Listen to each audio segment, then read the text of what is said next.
Assalamualaikum warahmatullahi wabarakatuh. Bagaimana kabar anak-anakku semuanya? Semoga kalian semua dalam keadaan sehat walafiat dan senantiasa dalam lindungan Allah Subhanahu wa taala. Alhamdulillahirabbil alamin. Pada hari ini kita bertemu kembali walaupun tidak bertatap muka. Hal tersebut dikarenakan pandemi COVID-19 pada sekarang ini. Kita doakan bersama-sama semoga pandemi ini cepat berlalu. Amin, amin ya rabbal alamin. Kemudian Bapak juga tidak henti-hentinya menghimbau kepada kalian selalu jaga pola hidup sehat, yaitu dengan cara makan makanan yang bergizi, berolahraga, dan istirahat yang cukup. Kemudian juga patuhi protokol kesehatan, memakai masker, menjaga jarak, dan selalu mencuci tangan menggunakan sabun. Baiklah anak-anakku semuanya, pada hari ini kita akan belajar mata pelajaran pendidikan agama Islam dan budi pekerti pada pembelajaran 2, yaitu beriman kepada Allah dan Rasul-Nya. Pada sub pembelajaran beriman kepada Allah Subhanahu wa taala. Jadi pada hari ini kita akan mengenal Allah melalui Asmaul Husna. Baiklah anak-anakku semuanya, sebelum kita memulai pembelajaran pada hari ini, alangkah baiknya kita berdoa terlebih dahulu. Bismillahirrahmanirrahim. Raditu billahi rabba wa bil islami dina wa bi Muhammadin nabiyya wa rasula rabbi zidni ilma warzuqni fahma. Baiklah anak-anakku semuanya, mari kita mulai saja pembelajaran pada hari ini, yaitu mengenal Allah melalui Asmaul Husna. Bapak ingin menjelaskan sedikit pengertian tentang Asmaul Husna. Apa pengertian Asmaul Husna?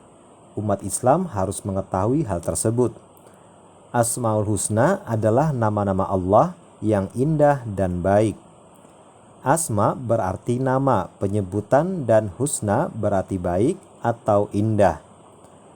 Asmaul Husna berasal dari bahasa Arab yang merupakan gabungan dari dua kata, yaitu al-asma dan al-husna. Al-asma merupakan bentuk jamak dari ismun yang artinya adalah nama. Sedangkan al-husna ialah bentuk masdar dari al-ahsan yang artinya baik, bagus, atau indah. Asmaul Husna merupakan nama-nama, gelar, sebutan Allah Subhanahu wa taala yang baik dan agung sesuai dengan sifat-sifatnya. Nama-nama Allah menjadi satu kesatuan yang menyatu dalam kebesaran dan kehebatan milik Allah Subhanahu wa taala. Nah, itu tadi anak-anakku semuanya penjelasan tentang kata Asmaul Husna. Kemudian kita lanjutkan kembali. Pertanyaannya adalah bagaimana cara mengenal Allah? Kita dapat mengenal Allah melalui nama-nama dan sifat-sifatnya yang tercantum dalam Asmaul Husna. Pernahkah kita menyaksikan gunung yang tinggi? Pernahkah kamu melihat bintang yang berkelap-kelip di langit? Semua itu adalah bukti akan kebesaran Allah. Allah memiliki nama-nama yang indah yang disebut dengan Asmaul Husna. Nama-nama Allah tersebut menggambarkan sifat-sifat Allah. Asmaul Husna tersebut berjumlah 99.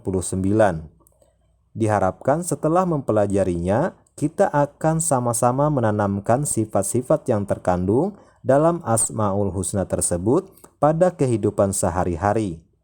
Mengenal dan mempelajari nama-nama dan sifat-sifat Allah adalah suatu ilmu yang sangat agung, penuh dengan kebaikan dan keutamaan, dan beraneka ragam buah dan manfaatnya.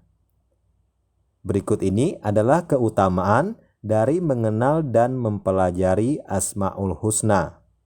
Yang pertama adalah tiada yang lebih mulia dan lebih utama dari pengetahuan tentang nama-nama dan sifat-sifat Allah yang terkandung dalam Al-Quran dan Sunnah. Yang kedua, mengenal Allah dan memahami nama-nama dan sifat-sifatnya akan menambah keimanan, kecintaan hamba kepada Rabb-Nya, akan membuatkannya semakin mengagungkan dan membesarkannya, lebih mengikhlaskan segala harapan dan tawakal hanya untuknya, dan membuat rasa takutnya kepada Allah semakin mendalam. Yang ketiga, Allah Azza wa Jalla memudahkan untuk mereka apa yang di langit dan di bumi, dan memberikan kepada mereka berbagai nikmat yang tidak mungkin kita dapat hitung. Seluruh hal tersebut agar mereka mengenal Allah dan menyembahnya. Yang keempat, mengenal Allah dan mempelajari nama-nama dan sifat-sifatnya adalah perniagaan yang sangat menguntungkan. Dan dari keuntungannya adalah membuatkan jiwa tenang, hati menjadi tentram, dada menjadi lapang, seterusnya kita sama-sama akan mendapatkan keridhaan Allah dan selamat dari kemurkaan dan siksanya. Yang kelima, ayat-ayat yang menyebutkan nama-nama dan sifat-sifat Allah adalah yang paling agung kedudukannya dalam Al-Quran Al-Karim, melebihi yang lainnya. Demikianlah tadi anak-anak, keutamaan dalam mempelajari Asmaul Husna. Baiklah anak-anakku semuanya, pada hari ini kita akan mempelajari 3 Asmaul Husna dari 99 Asmaul Husna. Yang pertama adalah Al-Basir, yang kedua adalah Al-Adl, yang ketiga adalah Al-Azim. Sekarang kita memasuki Asmaul Husna yang pertama, yaitu Al-Basir. Coba kalian perhatikan gambar berikut. Anak-anak, tahukah kamu bahwa semua perbuatan baik atau buruk pasti dilihat oleh Allah dengan sifat Al-Basirnya? Al-Basir berarti Allah Maha Melihat. Allah Subhanahu wa Ta'ala mampu melihat apa saja sampai hal yang terkecil. Tidak ada yang luput sedikit pun dari pandangannya. Kemudian yang kedua adalah Al-Adl. Coba perhatikan gambar berikut. Di situ banyak sekali orang-orang beraneka ragam suku bangsa. Berbeda kasta, ada yang kaya dan ada yang miskin juga. Anak-anak, tahukah kalian arti Al-Adl? Al-Adl berarti yang maha adil. Allah Subhanahu wa Ta'ala menempatkan semua manusia sama di hadapannya. Tidak ada yang ditinggikan hanya karena keturunan, kekayaan, atau jabatannya. Allah Subhanahu wa Ta'ala memuliakan seseorang hanya karena ketakwaannya. Takwa artinya mengerjakan yang diperintahkan Allah dan menjauhi segala larangannya. Kemudian yang ketiga adalah Al-Azim.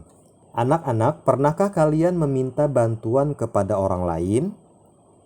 Manusia pasti membutuhkan orang lain, sedangkan Allah tidak membutuhkan makhluk lain. Oleh karena itu, Allah disebut Al-Azim. Al-Azim artinya Allah Maha Agung. Hanya Allah yang Maha Agung yang tidak membutuhkan pertolongan. Dia yang memenuhi semua kebutuhan makhluknya. Manusia membutuhkan pertolongannya dan membutuhkan pertolongan orang lain. Manusia tidak bisa hidup sendirian. Dengan memahami sifat Allah Al-Azim, maka kita akan selalu mengagungkan tanda-tanda kebesarannya dengan cara melaksanakan perintah dan menjauhi larangannya. Nah, itu tadi penjelasannya tentang 3 Asmaul Husna, yaitu yang pertama adalah Al-Basir, yang kedua adalah Al-Adl, yang ketiga adalah Al-Azim. Jadi semoga apa yang Bapak sampaikan pada hari ini menjadi ilmu yang bermanfaat bagi kalian semua. Dan dari mempelajari ini, semoga kita semua menjadi orang yang bertakwa. Artinya tadi bertakwa adalah mengerjakan apa yang diperintahkan oleh Allah Subhanahu wa Ta'ala dan menjauhi apa yang dilarangnya. Demikianlah anak-anakku semuanya, materi pada hari ini telah usai. Semoga apa yang Bapak sampaikan kepada kalian semoga menjadi ilmu yang bermanfaat bagi kalian semua dan bisa diamalkan dalam kehidupan sehari-hari. Kemudian Bapak juga selalu mengingatkan kepada kalian, perbanyaklah membaca untuk menambah ilmu pengetahuan dan semangat terus dalam belajar ilmu agama. Sebelum kita mengakhiri pembelajaran pada hari ini, alangkah baiknya kita berdoa terlebih dahulu. Bismillahirrahmanirrahim. Allahumma inni istaudi'uka ma 'allamtanihi fardudhu ilayya inda hajati wa la tansanihi ya rabbal alamin. Baiklah anak-anakku semuanya, terima kasih atas segala perhatian. Mohon maaf atas segala kekurangan. Kesempurnaan hanya milik Allah Subhanahu wa Ta'ala. Kita sebagai makhluk tidak luput dari salah dan lupa. Assalamualaikum warahmatullahi wabarakatuh.